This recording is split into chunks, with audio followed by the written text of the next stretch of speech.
इस प्रकार की बात और चर्चा तो आज 2 महीना पहले से चल रही थी, कयास लगाई जा रही थी कि नीतीश कुमार जी और ललन जी में तेजस्वी प्रसाद को मुख्यमंत्री बनाया जाए या न बनाया जाए, इस पर विभेद था। नीतीश कुमार नहीं चाहते थे कि तेजस्वी जी मुख्यमंत्री बने और उनको बनाया जाए, लेकिन ये लोग प्रेशर डाल रहे थे। तो प्रेशर डालने के साथ साथ 11 विधायकों का एक टीम लेकर के भी लोग चल रहे थे कि ये अगर न दीजिएगा तो हम पार्टी को तोड़ देंगे। तो इसका एक ही उपाय था कि राष्ट्रीय अध्यक्ष के पद से उनको हटाया जाए, और इसीलिए दिल्ली में एग्जीक्यूटिव की बैठक जदयू की तय हुई थी और हम लोग ये मान रहे थे कि उसी में इनको हटाया जाएगा और पुनः अब नीतीश कुमार राष्ट्रीय अध्यक्ष बनेंगे, और वही हुआ। और इस्तीफ़ा तो इनको देना लाजमी था। ये तो रिवोल्ट नहीं कर सकते थे, इनको कोई वहाँ पर पार्टी में ऐसा वर्चस्व नहीं था कि स्टैंड कर जाते और कहते कि नहीं चुनाव कराइए, हम अध्यक्ष रहेंगे। तो इसलिए इन्होंने इस्तीफ़ा दिया। अब रही बात कि इस्तीफ़ा देने के बाद इनका आगे का कार्यक्रम रहेगा, इसकी पृष्ठभूमि में हम लोग जब जाते हैं तो जो हम लोगों को जानकारी है कि कुछ विधायकों को लेकर के वो एक नया गुट भी बनवा सकते हैं और बना करके वो राजद का समर्थन करेंगे। हाँ, ललन सिंह। और ऐसी परिस्थिति में यहाँ पर राजनीतिक अस्थिरता होगी।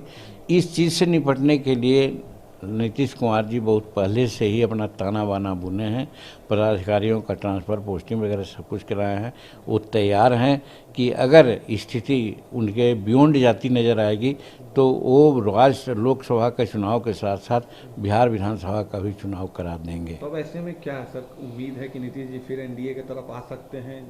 अब राजनीतिक संभावनाओं का खेल है, आ सकते हैं नहीं आ सकते हैं, इसके बारे में कुछ टेंजिबल नहीं कहा जा सकता, लेकिन राजनीति में कुछ भी हो सकता है। और हम तो समझेंगे कि इविल होता है और लेसर इविल होता है, तो वैसी परिस्थिति में लेसर इविल को आदमी को सोचना चाहिए, इविल को नहीं सोचना चाहिए। तो उस परिस्थिति में मैं समझता हूँ कि एनडीए के लोग ये नहीं चाहेंगे कि तेजस्वी प्रसाद बिहार का मुख्यमंत्री बन जाए या उनको ताकत मिले। वो चाहेंगे कि भाजपा के ही लोग कुछ ऐसा शर्त बने, नीतीश जी हो सकता है समर्थन दे दें कि भाजपा के ही लोग मुख्यमंत्री बन जाएं या उनसे मिलजुल करके ही राजनीति करें। तो उससे स्थिति ये हो सकती है कि यहाँ सरकार चल सकती है कुछ दिन। अगर वैसा नहीं होगा तो नीतीश कुमार 100% तय कर चुके हैं। मेरे समझ से व्यक्तिगत मेरी भावना है कि राष्ट्रपति शासन लगे या न लगे असेंबली भंग कर देंगे और लोकसभा के साथ ही बिहार का विधानसभा का चुनाव हो जाएगा। क्योंकि लोकसभा का चुनाव में अब क्या है, आज मात्र 70 दिन बच गया है डिक्लेयर होने में। तो वैसी परिस्थिति में एक गेम नीतीश कुमार खेल सकते हैं। तो ऐसे में इंडिया अलायंस का सर क्या होगा? इंडिया अलायंस तो शुरू में हमने कहा था, जिसमें पटना में ही बैठक हुई थी, उसमें कहा था कि एक घमंडिया अलायंस है, जैसा कि प्रधानमंत्री ने भी कहा था। और हम सदा ये कहे थे कि इन लोगों का कोई मुद्दा नहीं है, राष्ट्र का मुद्दा नहीं है, समाज का मुद्दा नहीं है। एक ही मुद्दा है कि प्रधानमंत्री कौन हो, और उसके अनेकों चेहरा है। तो वैसी परिस्थिति में यहाँ किसी भी प्रकार का कोई साठ गांठ या गठबंधन नहीं बन सकता है। अंतोतगत्वा ये टूट जाएंगे।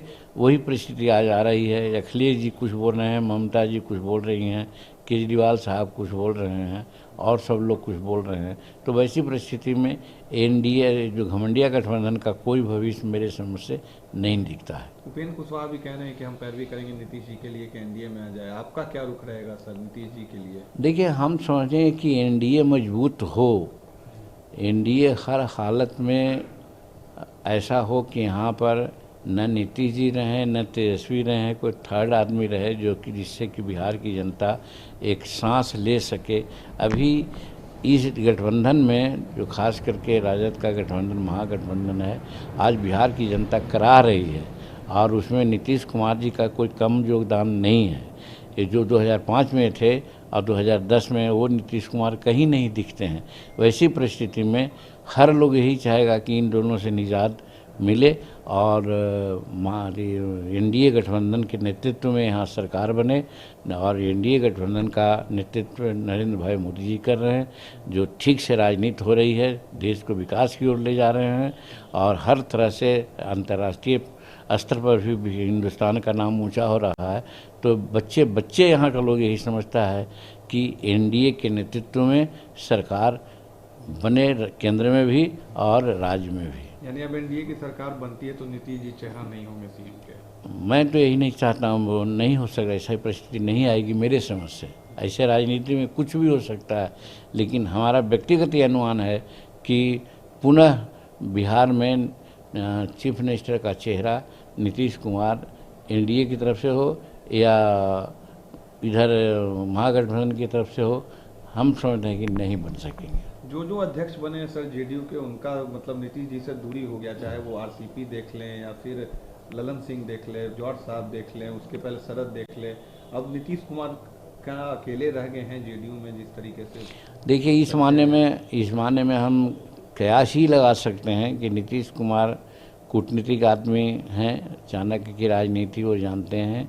और ये अलग बात है कि हम लोग सदा कहते हैं कि नीतीश जी का कोई ऐसा सगा नहीं जिसको उन्होंने ठगा नहीं।